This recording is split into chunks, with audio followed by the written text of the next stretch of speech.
Welcome. In front of me is a Motorola One Action, and today I'll show you how to copy contacts from your SIM card to the device.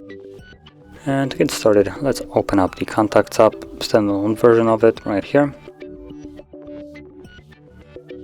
And once you open it up, you want to go to the three bars and go into the settings, where you will find the option to import.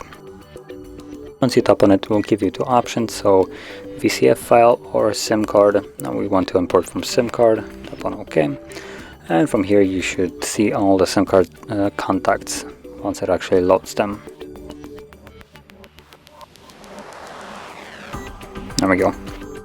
And you can see that there isn't very many for me. And by default they're all selected, so we will want to deselect ones that you might not want. And once you're basically done with selecting or deselecting, click on the check mark, and as you can see, to some contacts imported. If we go back, you can see them here right now. And that is basically how you would import contacts. So if you found this very helpful, don't forget to hit like, subscribe, and thanks for watching.